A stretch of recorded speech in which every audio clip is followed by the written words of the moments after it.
Você sabia que existem mais tigres em cativeiro do que na natureza? Máfia dos tigres, assassinato, caos e loucura na Netflix.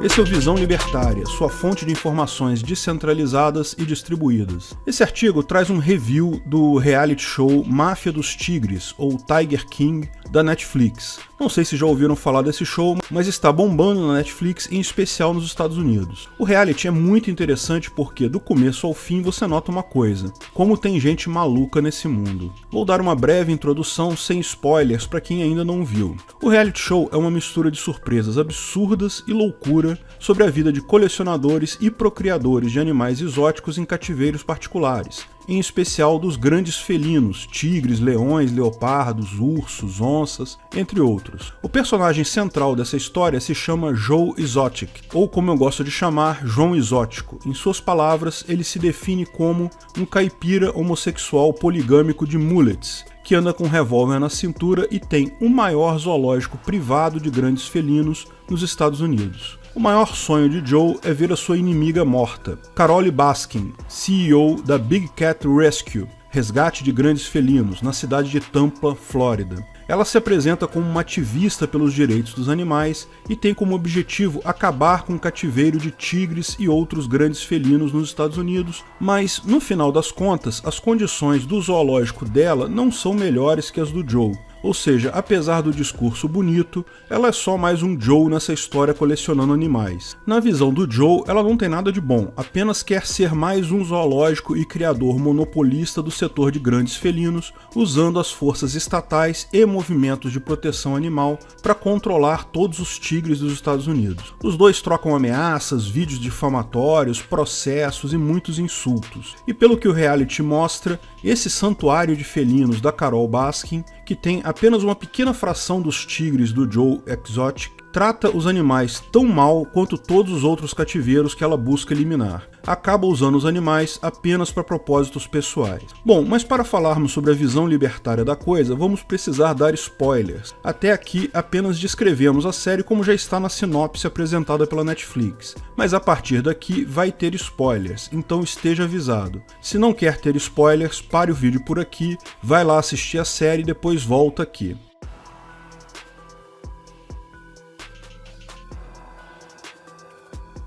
O show é centrado, como falamos, na história do Joe Exotic, um homossexual poligâmico, ou seja, Joe Exotic não tem apenas um marido, mas tem dois, e que, no decorrer do reality, você deduz que os maridos dele não são gays. De acordo com o seriado, estão casados apenas porque Joe Exotic dá presentes a ele, como caminhonetes, armas e muitas drogas. O show também conta detalhes da história da mulher adversária dele, a Carole Baskin, da Big Cat Rescue, e nossa, que história maluca. O ex-marido milionário dela, 20 anos mais velho do que ela, desapareceu do mundo um dia antes dele se divorciar dela e sair do estado, ficando praticamente 90% da fortuna para ela, sendo que ele tinha duas outras filhas. Muito se especula que ela tenha dado um fim no cara, moeu ele no moedor de carne e deu para os tigres comerem. Depois de algum tempo se casou com um cara muito estranho, Howard Baskin, que parece mais um escravo sexual devoto. Tem outro personagem interessante, o Doc Antle,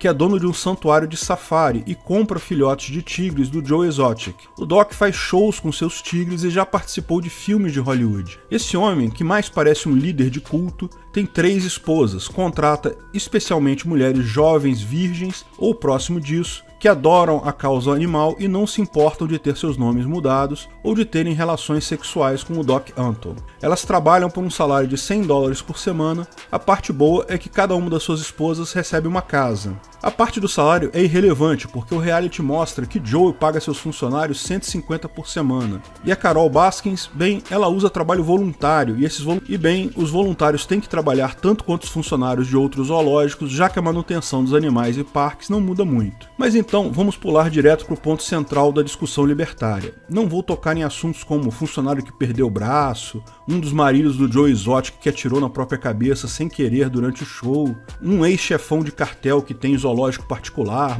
o material que o primeiro produtor do reality perdeu num incêndio criminoso.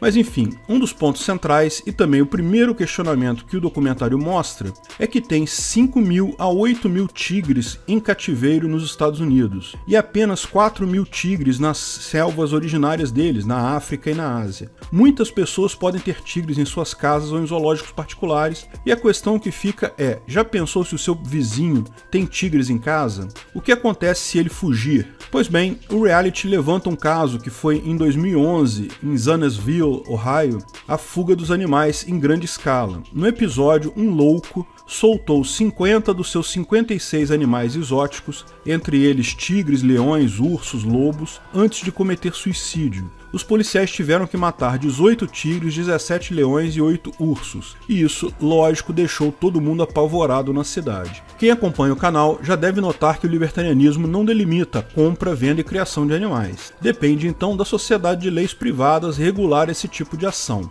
Mas pense bem, você morando em uma sociedade de leis privadas e querer ter uns 10 tigres, então, quando os tigres chegarem, evidentemente seus vizinhos vão estar sob um risco que previamente não existia, uma externalidade negativa, causada pelo risco possível da fuga ou liberação desses tigres. Mas se você tiver os devidos cuidados, tratar os mesmos de uma forma minimamente aceita, pode ter um bom convívio com tigres e com seus vizinhos. Nisso entram as empresas de segurança privada na sua modalidade de fiscalização. Pense bem, como você iria convencer seus vizinhos de que não está praticando ações arriscadas para eles, para evitar eles ficarem levantando ações jurídicas contra você? A forma mais simples é se você tiver um aval de um contrato privado que regulasse os critérios de segurança e controle dos tigres, para garantir um convívio no mínimo decente com seus vizinhos. Voltando para a história de João Exótico, entre ameaças e difamação, ele tem a brilhante ideia de fraudar e criar uma marca em total semelhança à marca da Carole Baskin, de resgate de grandes felinos. Só que dentro do sistema jurídico americano, isso é uma vitória fácil para Carole. Ela conseguiu processar em $1 milhão, levando à falência de Joe Exotic e fazendo com que ele tivesse que entregar o terreno e os animais a Carole Baskins. Lembre-se que na ética libertária não existe propriedade intelectual, ideias não são escassas. Se eu tive uma ideia, você pode ter a mesma ideia e não diminui em nada a minha ideia. Para mais informações sobre isso, veja o vídeo Quem Precisa de Propriedade Intelectual. Mas e quanto a marcas? Da mesma forma, não há proteção à sua marca, mas é preciso fazer uma ressalva importante. Se alguém vende um produto ou serviço usando uma marca igual ou parecida à de outra pessoa ou empresa, comete fraude. Nesse caso, claramente fere a ética libertária. Mas a distinção importante é que a fraude é cometida contra o consumidor que comprou um produto ou serviço enganado pela marca. Não é cometida contra o suposto dono da marca. Quem pode processar a empresa que está usando a marca de outra empresa, com base na ética libertária pura, sem contrato adicional algum, é o consumidor que foi iludido por essa marca. Ele pode entrar na justiça acusando a empresa de fraude. Não é a pessoa que usava a marca original que pode fazer esse processo. É bastante provável, porém, que empresas de leis privadas incluam cláusulas para evitar confusões de marca. Pois bem, para evitar vender o zoológico dele para Carole Baskins, entra na história o Jeff Lowe, um investidor rico, para quem Joe Exotic vende o zoológico e esse passa a administrar o local, até hoje faz isso. Aparentemente o local custa muito caro para manter funcionando. Chegou um ponto que tiveram que cortar a água e luz de acordo com Jeff Lowe. Joey fica de diretor do entretenimento, vivendo no parque e fazendo seus shows. Os dois começam bem, mas com o tempo já começam a desandar a relação, principalmente depois que Joe Exotic entra para a política. Em 2016, ele concorreu a presidente dos Estados Unidos, sem partido. Obviamente perdeu, mas em 2018 concorreu para governador de Oklahoma e até que se saiu bem, dessa vez pelo Partido Libertário. Acabou perdendo foco nos animais e elevando mais ainda sua personalidade narcisista e megalomaníaca. Pior, começou a ficar na mira da Polícia Federal e essa começou a ver todas as ilegalidades conforme a lei americana e começaram a caçar alguém ao redor dele que entregasse todos os seus podres. Nesse tempo, o Jeff Lowe, o homem que comprou o zoológico, armou uma emboscada para se livrar do Joe Exotic, fazendo ele conspirar em assassinar a Carole Baskins. Se isso não fosse suficiente, na internet muitos fãs suspeitam que Jeff Lowe seja o primeiro marido da Carole Baskins. sendo que esse se parece muito com seu ex-marido, mas no final todos se voltaram contra o Joe Exotic, e esse se encontra na prisão condenado a 22 anos. Acusações de tentativa de assassinato, venda de filhotes de animais exóticos controlados, abate ilegal de tigres, maus tratos, financiamento ilegal de campanha política. Pois é, o Joe Exotic concorreu a presidente dos Estados Unidos em 2016, tendo uma campanha sem partido,